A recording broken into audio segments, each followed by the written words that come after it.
Good morning, students. Today we will discuss about transpose properties, symmetric and इसकी symmetric matrix. ठीक है ना, transpose के वगैरह के बारे में बात करेंगे. तो सबसे पहले हम ट्रांसपोज के बारे में बात करते हैं. What is the transpose?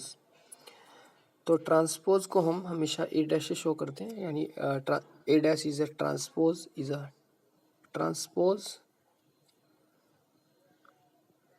Of A का ट्रांसपोज जो है ए डैश होता है. यानी कि अगर ए जो है ए के अंदर ए आई जे टाइप के एलिमेंट्स हैं और एम क्रॉस एन की मैट्रिक्स है, ठीक है, then the matrix obtained by interchanging the rows and columns.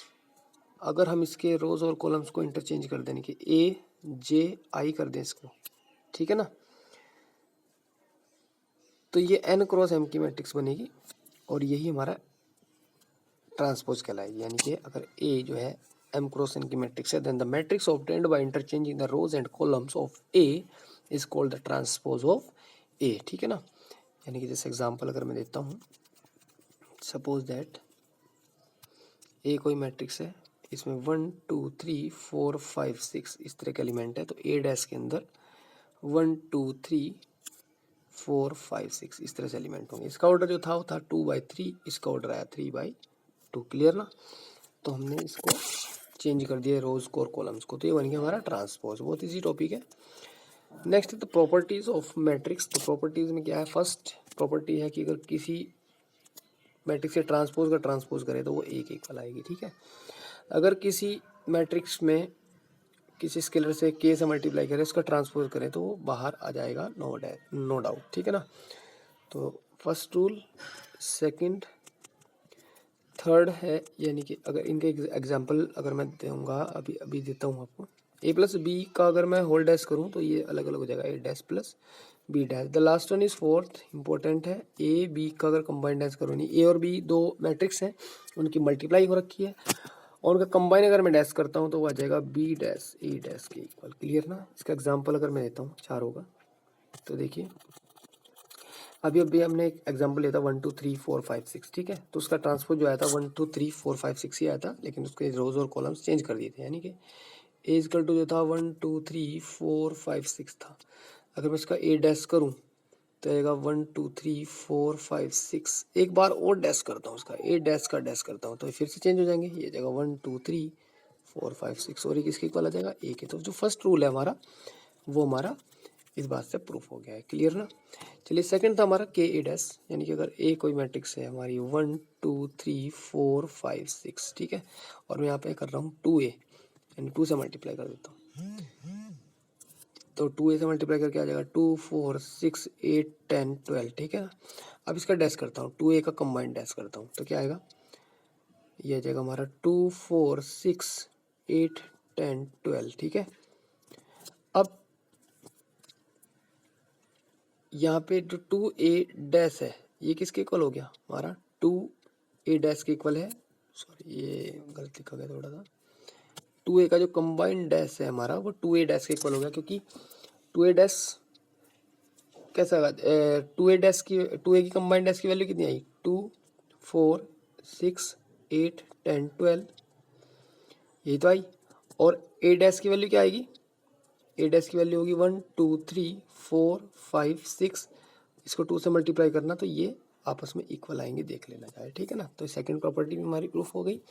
ऐसे ही आप लोग थर्ड प्रॉपर्टी प्रूफ कर सकते हो और फोर्थ प्रॉपर्टी भी प्रूफ कर सकते हो बहुत इजीली. क्लियर ना. चलिए the next topic is symmetric and skew symmetric matrix. Symmetric and skew symmetric matrix. तो ऐसी मैट्रिक्स अगर उसका डैश करें तो और ए के इक्वल आ जाए तो वो मैट्रिक्स सिमेट्रिक होती है, सिमेट्रिक मैट्रिक्स होती है. ठीक है ना, सिमेट्रिक. और अगर किसी मैट्रिक्स का डैश करने पे वो -a के इक्वल आ जाए तो वो स्क्यू सिमेट्रिक मैट्रिक्स होती है, स्क्यू सिमेट्रिक मैट्रिक्स. ठीक है ना. दोनों के एग्जांपल ले रहा हूँ. Suppose that A equal to एक मैट्रिक्स है 1 2 3 2 4 6 और 3 6 3. ठीक है ना. ये है. अगर मैं इसका डैश करता हूँ तो फर्स्ट रो में कौन है, 1 2 3.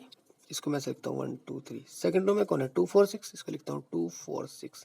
थर्ड रो में कौन है 3 6 3, तो 3 6 3। अब चेक करना जरा ये और ये दोनों इक्वल है क्या। 1 2 3, फर्स्ट रो में 1 2 3, फर्स्ट रो में 1 2 3, सेकंड रो में 2 4 6, सेकंड रो में अब भी 2 4 6, थर्ड रो में 3 6 3, थर्ड रो में अब भी 3 6 3 है। तो यहाँ पे अगर हमने ए डैश किया तो वो एक इक्वल आ गया। तो इसका मतलब ये जो मैट्रिक्स है वो कैसी मैट्रिक्स है, सिमेट्रिक मैट्रिक्स है। क्लियर ना।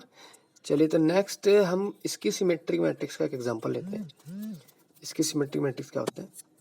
सपोज दैट ए एक मैट्रिक्स है, ये है 0 1 2, ठीक है, -1 0 3, और यहाँ पे आ जाएगा हमारा -2 -3 0। क्लियर ना।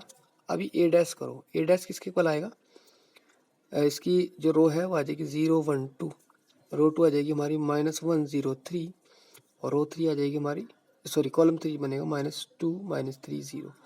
अब इसमें से माइनस कॉमन लो जरा, क्या बचेगा, माइनस कॉमन ले पे 0 1 2 बचेगा। यहाँ पे 1 का हो जाएगा -1 0, ये -3 का हो जाएगा +3, यहाँ पे -2 हो जाएगा, और यहाँ पे -3 और ये 0। अब देखना जरा, ये बिल्कुल ए के इक्वल है, ये वाली मैट्रिक्स ए बन गई लेकिन माइनस कॉमन आया, ठीक है, तो -a के इक्वल आ गई ये वाली, -a के इक्वल, ठीक है।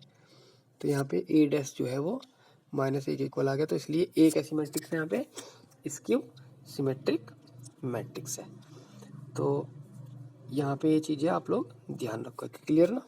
चलिए, तो इनकी रेफरेंसेस वगैरह की इतनी खास ज़रूरत नहीं है लिखने की, क्योंकि एग्जाम में नहीं आती, लेकिन हाँ पता होना चाहिए क्या सिमेट्रिक है क्या सिमेट्रिक। जिस तरह से मैंने कराया इस तरह से आप लोग एग्जाम्पल सहित इसको अपनी नोटबुक में नोट कर लोगे, ठीक है। यहाँ पे पेज नंबर 86 पे थ्योरम नंबर 1 है। अगर कोई मैट्रिक्स है ए, कोई भी मैट्रिक्स है, कैसी भी मैट्रिक्स है, ठीक है, तो ए प्लस ए डैश, अगर ए प्लस ए डैश करें तो वो हमेशा A plus A dash is always symmetric. हाँ एक चीज इसमें ध्यान रखना है, कंडीशन इसमें ये है कि ए जो है स्क्वायर मैट्रिक्स होनी चाहिए, where A is square matrix. Square matrix होती है इसमें नंबर ऑफ रोज और नंबर ऑफ कॉलम्स इक्वल होते हैं, ठीक है ना, स्क्वायर मैट्रिक्स। और A minus A dash is always skew symmetrics, skew symmetric matrix, ठीक है ना, इसकी सिमेट्रिक होती है A minus A dash. Clear ना। तो ये हमारी थ्योरम है, थ्योरम नंबर 1 पेज नंबर 86 पे। इसके बाद में थ्योरम नंबर 2 है कि किसी भी मैट्रिक्स को हम सिमेट्रिक और इसकी सिमेट्रिक मैट्रिक्स के सम के रूप में लिख सकते हैं, यानी कि फॉर एनी स्क्वायर मैट्रिक्स, यानी any square matrix can be expressed as the sum of a symmetric and इसकी सिमेट्रिक मैट्रिक्स, यानी किसी भी मैट्रिक्स को हम एक सिमेट्रिक और इसकी सिमेट्रिक मैट्रिक्स के सम के रूप में लिख सकते हैं। क्यों, क्योंकि ए कोई भी मैट्रिक्स है, इसको मैं लिख सकता हूँ 2a, लिख सकता हूँ, नहीं लिख सकता, सॉरी 2a बाई 2 लिख सकता हूँ, ठीक है। इसको लिख सकता हूँ a प्लस a बाई 2, इसको लिख सकता हूँ a plus a dash plus a minus a dash by 2, क्योंकि a डैश से a डैश कट रहा है अब भी, ठीक है। इसको मैं हाफ हाफ, इस ग्रुप को अलग हाफ कर देता हूँ, इसका अलग हाफ, तो इसका लिख सकता हूँ 1/2 a plus a dash plus 1/2 a minus a dash. अब भी कोई दिक्कत नहीं, अब भी वो पूरा एक इक्वल है। और ये कैसी मैट्रिक्स है, सिमेट्रिक, और ये कैसी है, स्क्यू सिमेट्रिक, यानी किसी भी मैट्रिक्स को हम सिमेट्रिक प्लस स्क्यू सिमेट्रिक के रूप में लिख सकते हैं। क्लियर ना।